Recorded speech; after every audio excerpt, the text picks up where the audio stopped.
하나님의 말씀 같이 보겠습니다. 사무엘상 2장 25절, 26절 말씀을 같이 보겠습니다.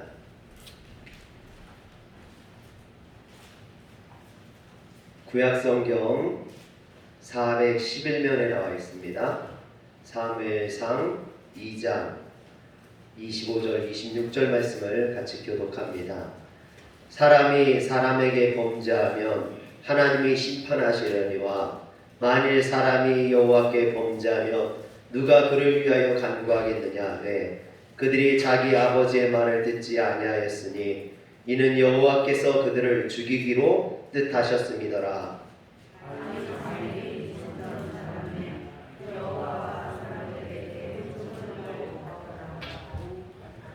아멘. 말씀을 전할 때만 제가 마스크를 좀 벗도록 하겠습니다.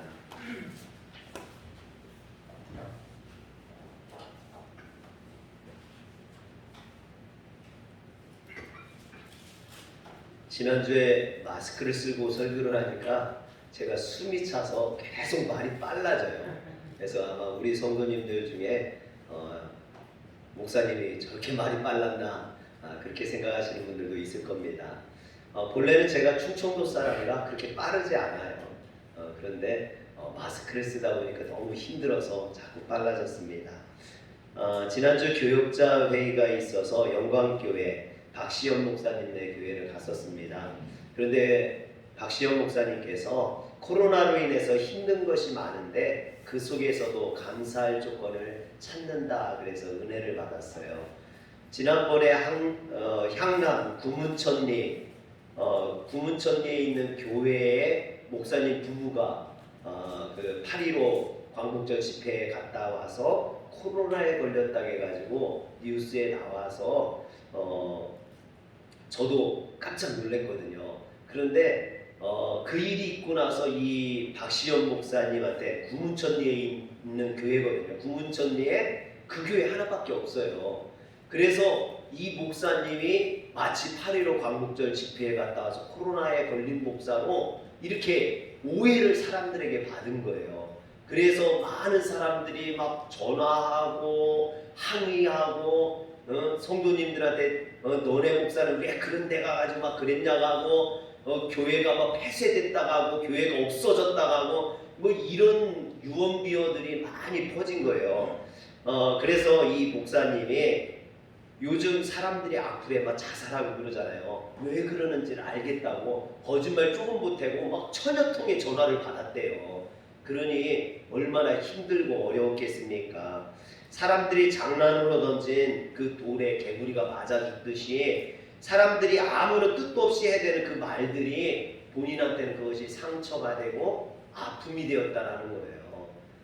그래서 이런 어려움을 겪으면 실망이 되고 낙심이 되고 그럴 만도 한데 목사님은 어떻게든 복음으로 이 어려움을 이겨내려고 노력을 했고 그래서 일부러 나 코로나 안 걸렸다 그것을 과시하기 위해서 예초기 들고 마을 돌아다니면서 기내에 있는 풀도 깎고 방역기 들고 다니면서 막 공장들 소독도 해주고 막 그랬대요. 그러면 사장님이 막 뛰어나와가지고 목사님 혹시 그 뉴스에 나온 그 코로나 걸린 아니라고 나 아니라고 그러시고 다녔다고 그래요. 여러분 이런 간증을 듣다 보니까 참 우리가 코로나로 인해서 어려움이 참 많다. 사실 오늘도 우리가 추수감사주일로 지키고 있지 않습니까? 이 추수감사주일은 잔치예요. 그래서 이웃들을 초청해서 같이 식사를 나누고 함께 즐거워하고 기뻐하는 날이 추수감사절입니다. 그런데 이웃은 고사하고 우리 성도들끼리도 함께 식사도 못하고 함께 교제도 나누지 못하는 이런 어려움 가운데 있습니다. 이런 상황이 참 가슴이 아프죠. 마음이 아픕니다. 그래도 다행스러운 것은 이렇게라도 모여서 예배를 드릴 수 있고 우리 성도님들의 얼굴을 이렇게 볼 수 있어서 너무나 감사하고 고맙습니다. 어제는 추수감사주일 준비한다고 우리 성도님들이 모였어요. 그리고 또 마당에 있는 감을 따느라고 성도님들이 모여서 막 감을 따고 얘기를 나누고 그러는데, 제가 서재에서 설교하고 주보를 만들고 있는데요, 그 소리가 얼마나 정겨운지 몰라요. 그동안 코로나 때문에 우리 성도님들 못 모이면서 마치 교회가 절간 같았어요. 얼마나 조용한지요. 교회는 시끄러워야 되거든요. 교회는 사람들의 소리, 아이들의 웃음소리, 뛰어노는 소리, 이런 것들이 많아야 되는데 맨 새소리밖에 들리지 않고요. 너무나 조용한 거예요. 근데 어제 모여서 성도님들이 이렇게 얘기 나누시는 소리를 들으니까 너무 그게 좋은 거예요. 또 교회에서 이렇게 자란 꽃을 가지고 꽃꽂이를 했어요. 이 꽃꽂이를 보니까 너무 좋은 거죠. 또 우리 성도님들이 가져온 이런 농사지었던 야채나 채소나 과일 같은 것을 가지고 제단을 이렇게 꾸미니까 또 얼마나 좋은지 모르겠어요. 그래서 어제는 우리 성도님들하고 같이 여기에서 오셨던 분들하고 같이 기념사진도 찍었어요. 여러분, 밖에 나가보세요. 노란색 은행잎이 얼마나 이쁜지요. 단풍나무가 빨갛게 물든 것이 얼마나 좋은지요. 교회 화단에 있는 꽃들이 얼마나 이쁜지. 여러분, 모든 것들이 너무나 좋아요. 그래서 제가 어제 찬양이 절로 나왔어요. 참 아름다워라 주님의 세계는 저 솔로몬의 옷보다 더 고운 백합화 주 찬송하는 듯 저 맑은 새소리 내 아버지의 지으신 그 솜씨 깊도다. 할렐루야. 여러분, 얼마나 좋은지, 마음이 얼마나 좋은지요. 근데 이 찬양을 부르다 보니까 창세기 1장에 하나님께서 천지를 창조하시고 뭐라고 하셨습니까? 하나님이 보시기에 좋았더라. 그 말씀이 생각나는 거예요. 하나님이 보시면서 이 땅에, 이 세상에 만든 것들이 하나님이 보시기에 좋았더라라는 거예요. 근데 여기서 좋았더라라는 말은요, 히브리어로 토부라고 해요. 토부. 여러분, 영어로 하면 good, beautiful 이런 말이에요. 좋다, 아름답다 이런 뜻이에요. 여러분, 그런데 하나님께서 이 세상을 만드시고 그 아름다움을 보시면서 좋다, 아름답다, 토부라고 했던 그 말을요, 오늘 성경에 보면 사무엘에게 하시는 것을 보게 돼요. 오늘 말씀 26절을 한번 보시길 바랍니다. 아이 사무엘이 점점 자라매 여호와와 사람들에게 은총을 더욱 받더라. 여기에 보면 은총이라는 말이 토부라는 말이에요. 하나님께서 사무엘이 자라나는 모습을 보시면서 좋고 아름다웠다라는 거예요. 하나님이 보시기에 좋아 보였다라는 거죠. 저는요, 하나님이 보시기에 좋고 아름다운 인생이라고 평가받는 이 사무엘이 진심 부럽습니다. 저도 하나님에게 그런 평가를 받고 싶어요. 또 우리 화리온교회가 하나님으로부터 아름답다, 나 참 좋다, 이런 평가를 받을 수 있기를 주의 이름으로 축원합니다. 그런데 오늘 말씀을 가만히 살펴보면 눈에 띄는 두 가지 말이 있어요. 26절에 보면 이 사무엘이 하나님 앞에 토부라는 말, 좋다, 아름답다라는 말을 들었는데 거기 보면요, 점점 자라매 그랬어요. 점점 자라매. 사무엘이 자라면서 점점 더 하나님 앞에 아름다운 인생이 되었다라는 거예요. 점점 더 하나님 마음에 들은 그런 인생이 되었다라는 겁니다. 점점 갈수록 아름다운 인생이 되었다는 거죠. 또 하나는요, 여호와와 사람들에게 은총을 더욱 받더라 그랬어요. 여러분, 이 표현은요, 사무엘이 자라나면서 하나님께 인정을 받았을 뿐만 아니라 주변 사람들에게도 인정을 받았다라는 거예요. 이것이 참 중요합니다. 여러분 누가복음 2장 52절에 보면 예수는 지혜와 키가 자라며 하나님과 사람들에게 더욱 사랑스러워 가시더라 그랬어요. 예수님처럼 사무엘도 점점 자라나면서 하나님과 사람들에게 더 사랑스러워가고 더 아름다워져가고 더 좋은 인생이 되었다라는 것입니다. 오늘 우리들도 이처럼 하나님 앞에 아름다운 인생, 또 사람들에게 칭찬받는 인생이 되어야 될 줄 믿으시길 바랍니다. 교회도 마찬가지예요. 성경에 나오는 초대교회를 보면요, 사도행전 2장 46절에 보니까 날마다 마음을 같이하여 성전에 모이기를 힘쓰고 집에서 떡을 떼며 기쁨과 순전한 마음으로 음식을 먹고 그랬습니다. 여러분 생각만 해도 아름다운 공동체 아닙니까? 이처럼 초대교회는 서로 사랑하고 기쁨을 나누는 그런 사랑의 공동체였어요. 어찌 보면 가장 이상적인 교회의 모습이죠. 그래서 모든 교회들이 그렇게 초대교회로 돌아가자라고 말하는 겁니다. 물론 우리 화련교회가 이런 교회가 되었으면 좋겠습니다. 저와 여러분들이 열심히 노력을 해서요, 정말 화련교회가 초대교회와 같은 하나님이 보시기에 토부, 좋았더라, 아름답다 말할 수 있는 그런 교회가 되시길 주의 이름으로 축원합니다.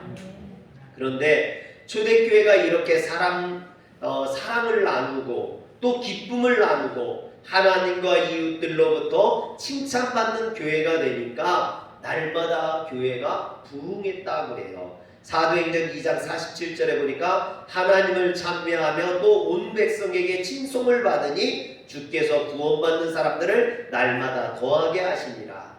여러분 교회의 부흥은 다른 데 있는 게 아니에요. 교회가 지역사회로부터 또 믿지 않는 사람들로부터 칭찬받는 교회가 되면 그 교회는 날마다 부흥하게 될 줄 믿으시길 바랍니다. 그래서 우리 성도님들이 나가서 칭찬받으면 돼요.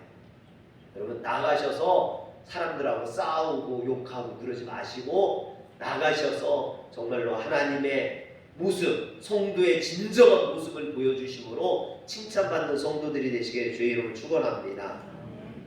요즘 교회들의 아픔이 무엇인지 아십니까? 여러분 요즘 교회들이요 개교회주의가 문제예요. 우리 교회만 잘 되면 된다라는 거예요. 그래서 다른 교회 다니는 사람들도 자꾸만 우리 교회와 그래요.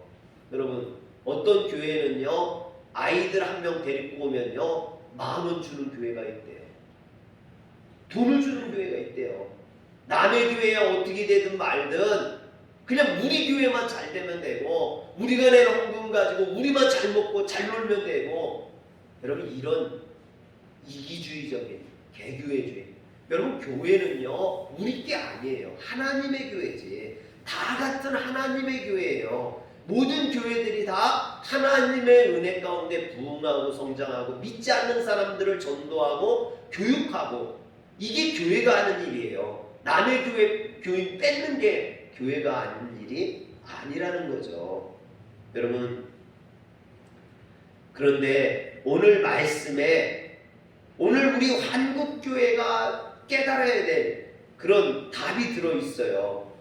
아이 사무엘이 점점 자라매, 이 말처럼요 우리가 점점 자라면 돼요. 여러분 날마다 자라면 됩니다. 올해보다 내년에 믿음이 더 견고해지고 올해보다 내년이 더 아름다워지고 올해보다 내년이 더 건강한 교회가 되다 보면 이렇게 조금씩 주님이 보시기에 아름다운 교회가 되다 보면 어느 순간에는 하나님 앞에 진짜 칭찬받을 만한, 하나님께서 토부라고 말씀하실 만한 그런 좋은 교회가 되지 않을까요? 저는 그런 소망을 갖고 있습니다. 그래서 우리 화련교회가 정말 큰 교회는 아니라 할지라도 조금씩 하나님이 더 기뻐하시는 교회를 향해서 나아가길 소원합니다. 물론 우리가 사무엘처럼 매년 잘한다라는 건요 사실 쉽지 않습니다. 이렇게 매년 잘한다는 게 쉽지 않아요. 여러분 저도 매년 자랐으면요 지금 한 2m도 넘었을 거예요. 그런데 중학교 3학년 이후로요 조금도 잘하지 않았어요. 제가 말로는요 사람들에게 난 50까지 클 거야 그랬거든요. 이제 며칠 안 남았어. 그것도. 여러분 이제 더 이상 잘한다라는 것은 이게 쉽지 않은 거죠. 외모도 마찬가지입니다. 시간이 지나면서 더 아름다워질 나이는 이미 지났어요. 여러분 머리카락도 빠지고 숱도 점점 줄어들고요. 그것도 또 휘어져서 저희 디아가 뭐라고 하냐면요. 아빠 머리가 왜 이렇게 수세미 같아? 그래요. 여러분 이제 점점 아름다워질 나이는 지난 거예요. 육신도 마찬가지죠. 이제는 성장하고 발육하는 나이가 아니라 퇴행하는 나이예요. 점점 키도 어째 줄어드는 것 같아요. 예전에는 65 넘었던 것 같은데 지금은요 65가 안 돼요. 이게 점점 주는 것 같아요. 힘도 줄고 달리기도 줄고 여러분 점점 줄어들고 있습니다. 하지만 저의 믿음은 저의 신앙은 사무엘이 점점 자라났던 것처럼 날마다 자라날 수 있습니다. 우리의 신앙은 우리의 믿음은요 나이하고 상관없이 자랄 수 있다라는 거예요. 성장할 수 있다라는 거예요. 할렐루야. 더 아름다워질 수 있습니다. 더 성숙할 수 있어요. 비록 제가 30대 어떤 그런 젊음 그런 것은 사라져 버렸지만 그때보다 제가 더 아름답다라고 생각해요. 그 아름다움이라는 것은요 외적인 아름다움이 아니라 내면적인 아름다움을 의미하는 거예요. 30대에 패기 넘치고 젊은 혈기가 있던 그런 목회자는 아니지만 지금은요 더 완숙해졌잖아요. 성경의 깊이가 더 더해졌고 목회 연륜이 더 쌓여졌고 사람이 더 둥글둥글해졌고 물론 코도 삐쪽하고요 사람 인상이 날카롭지만 제가 보기보다 둥글둥글해요. 긍정을 안 하시는 외모 갖고 판단하지 마세요. 내면은요 좀 둥글둥글해요. 근데 여러분 어떻게 보면 우리 성도님들하고 만나서 제가요 더 완숙해졌어요. 여러분들이 보시기에도 처음 저를 봤을 때보다 지금이 더 아름답지 않습니까? 아멘 좀 해주세요. 여러분들이 아멘을 안 해주시면 아 내가 아직 덜 됐구나. 그래서 더 하나님 앞에 기도하고 더 매달려야 됩니다. 물론 제가 지금보다는 앞으로 더 완숙하고 더 하나님이 보시기에 더 아름다운 목사가 되기를 소망합니다. 그런데 이것은요 저뿐만 아니라 여기 계신 우리 모든 성도님들에게도 해당되는 것입니다. 하나님을 만나고 그 연륜이 깊어질수록 믿음도 신앙도 깊어져야 합니다.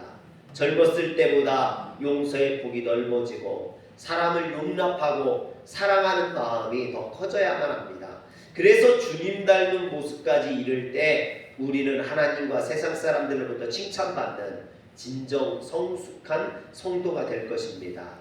이처럼 우리의 육신은 후패하지만 우리의 영혼은 하나님과 사람들에게 갈수록 아름답다고 인정받는 주님의 자녀가 되기를 주의 이름으로 축원합니다. 그렇다면 사무엘이 무엇 때문에 하나님께 아름다운 삶이라고 평가받을 수 있었느냐 하는 것입니다. 우리가 사무엘처럼 갈수록 아름다운 인생이 되려면 두 가지를 회복해야 됩니다. 첫 번째는 뭐냐면요 하나님과의 관계를 회복해야 됩니다. 이번에 사무엘상 이 설교를 준비하면서요 사무엘상 2장과 3장을 제가 다시 한번 쭉 읽어봤어요. 다시 한번 깊게 읽어보다가요 깜짝 놀란 것이 이 어린 사무엘을 묘사하는 구절들 속에서 한 가지 공통점이 있다라는 거예요. 한번 여러분들 같이 보시길 바랍니다. 사무엘상 2장 11절 보여주세요.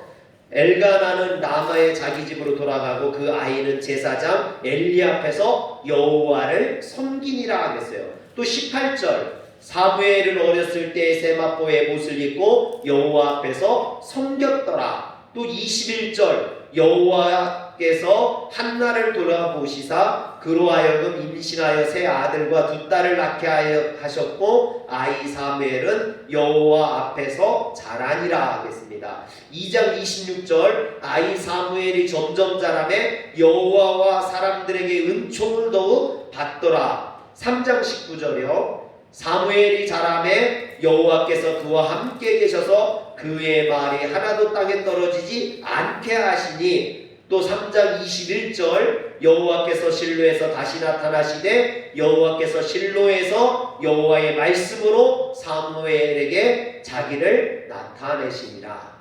여러분 계속해서 나오는 말이 뭐예요? 여호와께서 여호와께서 여호와께서 사무엘의 이름이 나올 때마다 여호와께서 여호와께서 그랬다는 거죠. 즉 사무엘이 갈수록 매력적이고 아름다운 사람이 될 수 있었던 건요 그가 어려서부터 하나님과 관계를 맺고 하나님 앞에서 자랐기 때문이라는 거예요.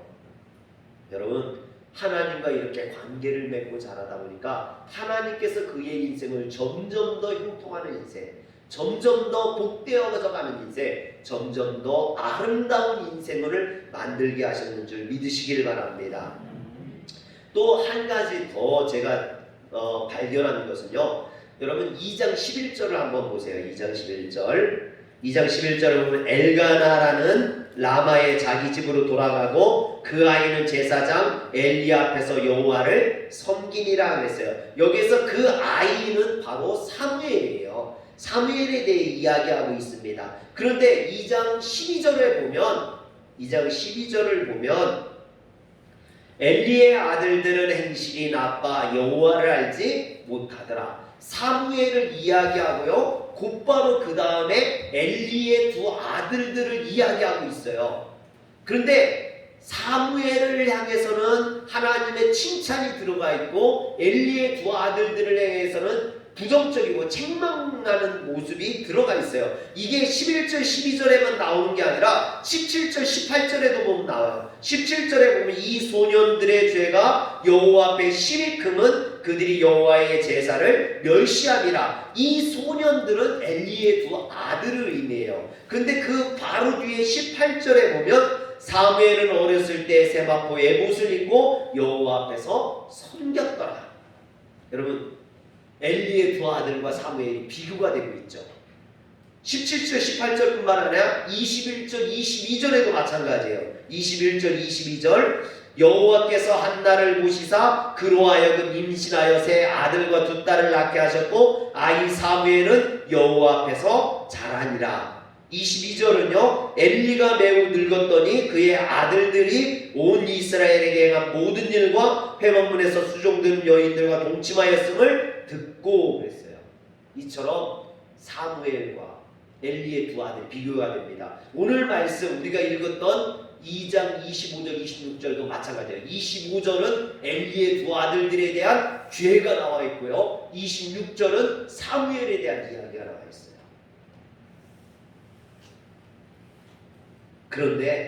그런데요 잘 보면요 시간이 점점 지날수록 이 엘리의 두 아들과 사무엘이 비교될 뿐만 아니라 그들의 차이가 점점 더 벌어지는 걸 보게 돼요. 사무엘은 점점 더 하나님이 보시기에 아름다운 인생으로 올라가요.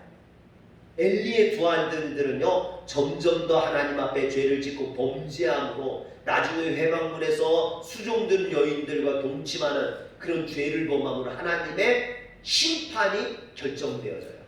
되돌릴 수 없는 길까지 이르러요. 여러분 어떤 길을 걷고 싶으세요? 점점 더 나아지는, 점점 더 올라가는 인생을 살고 싶습니까? 아니면 점점 더 내려가는, 그래서 심판과 멸망에 이르는 그런 인생으로 내려가고 싶습니까? 오늘 우리의 인생이 날마다 올라가는 인생이 되시길 주의 이름으로 축원합니다. 간혹 학창시절에 함께 신앙생활했던 친구들을요 만날 때가 있어요. 그러면은 좀 마음이 안 좋아요. 왜냐하면 학창시절 때는 분명히 저보다 더 믿음도 좋았고 하나님 앞에서 아름답게 신앙생활을 했던 친구인데 지금은 하나님을 떠나서 세상에서 찌들어 사는 모습을 보면요, 너무 안타까울 때가 많아요. 빨리 저 친구가 좀 주님 앞에 돌아왔으면, 회개하고 돌아와서 하나님 앞에 온전히 섰으면 좋겠다, 그런 마음이 들 때가 있습니다. 저는 사실 늦게 신앙생활을 했어요. 중3, 제가 중학교 3학년 12월 달에 12월 첫째 주부터 교회를 다니기 시작했거든요. 그때는 믿음도 없었고 단지 친구들이 좋아서 교회를 다녔습니다. 근데 하나님의 은혜로 세월이 지나면서 점점 더 신앙이 깊어져 가게 됐고 지금은 이렇게 목회자까지 되었어요. 여러분, 또 제가 처음 목회 나왔을 때는요, 정말 어렵고 힘들었습니다. 성도님들도 없고 공동묘지 가운데 있는 그 산속에 있는 교회에서 다 쓰러져가는 그런 교회에서 목회를 시작했습니다. 그런데 하나님의 은혜가요, 날마다 더하셔서 매년 조금씩 늘었어요. 처음에 할머니 3분 가지고 시작했다가 한 달에 한 분씩, 한 분 돌아가시고 또 한 분 돌아가시고 한 명 갖고 시작한 것과 마찬가지거든요. 그런데 그 다음에는요 4명 되고, 그 다음에는요 5명 되고, 그 다음에는 8명 되고, 이렇게 매년 조금씩 늘었어요. 여러분, 그래서 오늘 제가 된 거 아닙니까? 물론 지금도 뭐 큰 대형 교회 목사는 아니에요. 그렇지만 이렇게 아름다운 교회에서 우리 좋은 성도님들과 신앙생활을 할 수 있다는 것이 너무나 감사합니다. 여러분, 정말 행복한 것은요, 처음보다 나중이 좋은 거예요. 처음에는 많았으나 그 모든 것을 다 잃어버리고 나중에는요, 가난하게 되면 그 인생은 불행한 인생이에요. 그러나 처음에는 아무것도 없이 밑바닥에서 시작했지만 점점 더 나아지다 보면 그 인생은 행복한 인생입니다. 그러므로 중요한 것은요, 우리의 삶이 어제보다 오늘이, 오늘보다 내일이 더 아름다운 인생이 되어야 된다는 것입니다. 그래서 우리 자녀들도 홈리와 비느하스처럼 내려막길의 인생, 멸망과 심판으로 끝나는 인생이 아니라 사무엘처럼 점점 더 아름다워지는 인생, 하나님에게 칭찬받는 인생이 되시길 주의 이름으로 축원합니다. 여러분, 그러면 어떻게 해야 될까요? 어떻게 해야 날마다 아름다워지는 인생을 살아갈 수 있느냐라는 거죠. 그것은요, 하나님과 관계를 맺어야 되는 거예요. 그것을 가르쳐줘야 돼요. 알려줘야만 합니다. 배워야 돼요. 일상의 삶 속에서 길을 걸어가면서 어떤 어려움을 만날 때가 있잖아요.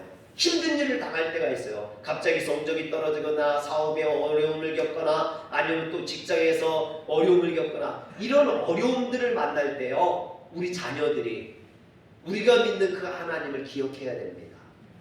그 하나님 앞에 부르짖을 수 있어야 돼요. 그렇다면 그 인생은 소망이 있어요. 어려움을 만났어도 소망이 있다라는 거예요. 왜? 하나님을 붙들고 하나님을 부르짖으니까. 하나님이 그 인생을 구원해 주실 것이니까. 여러분, 그러나 하나님을 모르는 인생은요, 어려움이 만나면 꺾여버리게 됩니다. 어려움이 만나면 자포가게 돼요. 실망하게 돼요. 낭망하게 됩니다. 비관하게 됩니다. 사랑하는 성도 여러분, 여러분들의 자녀가 분명히 하나님과 관계를 맺을 수 있도록 여러분들이 반드시 가르치고 도와야 될 줄 믿으시길 바랍니다. 두 번째로, 말씀에 영향을 받는 그런 인생이 되어야 됩니다. 사무엘상 3장에 보면 당시 시대를 묘사하는 두 구절이 나와요. 사무엘상 3장 1절에 보면 아이 사무엘이 엘리 앞에서 여호와를 섬길 때에는 여호와의 말씀이 희귀하여 이상이 흔히 보이지 않았더라. 여러분, 이게 당시 시대 상황이에요. 하나님의 이상이 보이지 않는, 하나님의 말씀이 들려지지 않는 세상, 오늘 우리 세상과 같은 그런 세상 아닙니까? 당시 시대 상황을 보면 여호와의 말씀이 희귀하여 말씀이 들리지 않았다고 이야기합니다. 그래서 사람들이 길을 찾지 못하고 어둠 가운데 자신들의 소신대로 행하였습니다. 그래서 홈리와 비느하스처럼 죄악된 삶을 살게 되고 결국 멸망받고 심판받게 되는 것이죠. 그런데 21절을 보세요. 21절에 보면, 3장 21절에 보면 여호와께서 실로에서 다시 나타나시되 여호와께서 실로에서 여호와의 말씀으로 사무엘에게 자기를 나타내십니다. 여러분 너무나 비교가 되죠. 세상 사람들은 하나님의 음성이 하나님의 이상이 보이지 않아서 어둠 가운데 길을 찾지 못하는데요, 사무엘에게는 하나님이 나타나신다라는 거예요. 하나님이 인도하신다라는 겁니다. 할렐루야. 여러분들에게 이런 역사가 있기를 주의 이름으로 축원합니다. 여러분들의 자녀들에게 하나님께서 나타나셔서 이상을 보여주시고 그들의 길을 인도해 주시길 주의 이름으로 축원합니다. 말씀이 들리지 않던 이런 영적 암흑기에 어린 사무엘에게는 하나님의 말씀이 들렸다라는 것입니다. 그래서 사무엘은 하나님의 말씀으로 나타나시는 은혜를 경험할 수 있었고, 이 말씀을 따라 살다 보니까 점점 더 복된 인생, 하나님이 칭찬하실 만한 그런 토부의 인생이 됐는 줄 믿으시기를 바랍니다.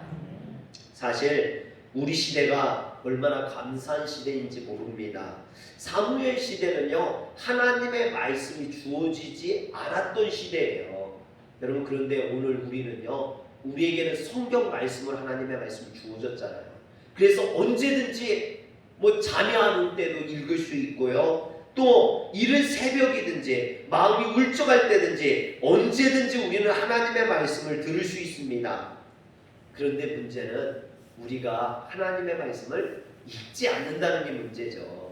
여러분, 보지 않아요, 하나님의 말씀을. 그러나 여러분, 하나님의 말씀을 들어야 됩니다. 제가 본교에서 신앙생활을 할 때 담임 목사님이요, 성경 통독, 성경을 읽는 것을 굉장히 강조를 많이 하셨어요. 그러면서 늘 하시는 말씀이 뭐냐면, 성경을 안 읽으려면 밥도 먹지 말라. 성경을 읽지 않으려면 밥도 먹지 마. 그래요. 그래서 목사님 아들이 제 친구였는데, 그 친구는요, 매일 밥 먹기 전에 요절을 하나씩 외워야 돼요. 짧든 크든 요절을 안 외우면 밥을 안 줬어요. 그런데 문제가 뭐냐면요, 교회에서 성경 퀴즈 대회를 하잖아요. 그 친구가 항상 1등이야. 매일 성경 말씀을 외우다 보니까요, 그 친구를 당할 수가 없는 거예요. 그래서 제가 그 친구를 이겨보려고요, 성경을 얼마나 읽었는지 몰라요. 그래도 한 번도 못 이겼어요. 말씀을 다 외우고 있는 친구를 이길 수가 없더라고요. 사랑하는 성도 여러분, 요즘 교회들이 하나님의 말씀을 잘 읽질 않아요. 외우지도 않죠. 학생들에게 하나님의 말씀 읽으라고 하면요, 그거 수능에도 안 나온 걸 왜 봐요? 그래서 아마 성경 퀴즈 대회도 없어진 것 같아요. 오늘 이 시대가 갈수록 점점 황폐해지고 영적으로 피폐한 사람들이 점점 많이 나타나는 것은요, 바로 하나님의 말씀을 잃어버리기 때문에 그래요.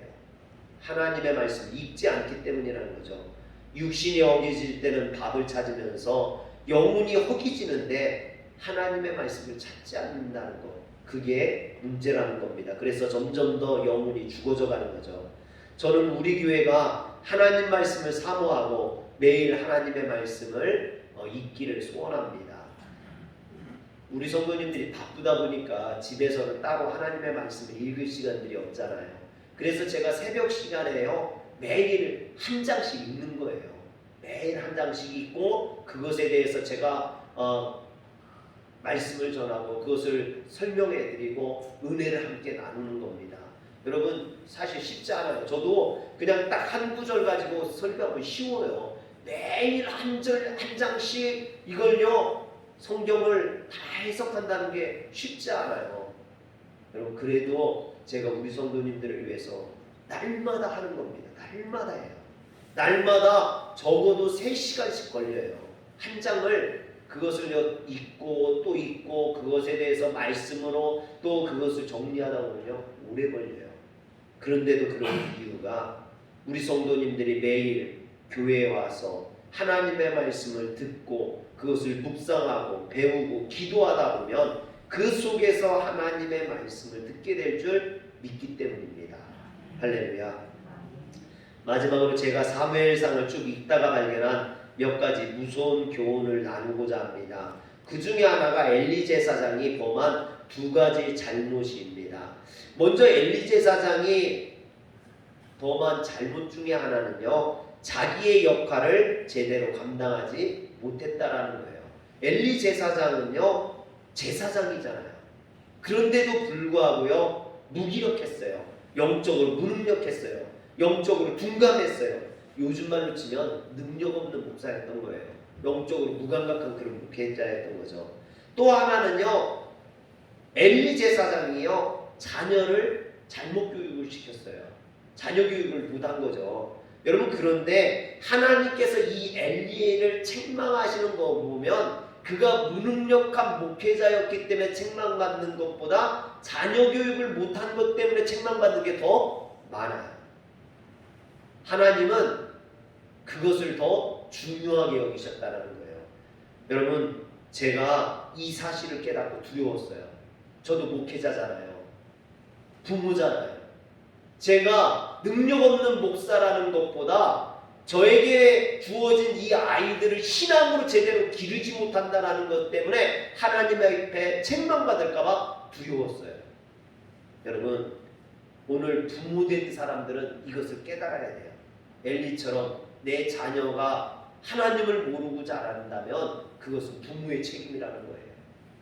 여러분, 하나님에게 책망받고 내 자녀들이 멸망의 길 가기 전에 그 자녀들을 신앙으로 믿음으로 이끌어야 될 줄 믿으시길 바랍니다.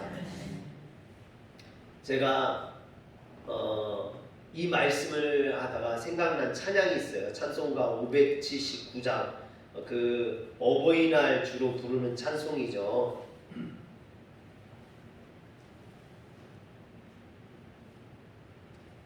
어머니의 넓은 산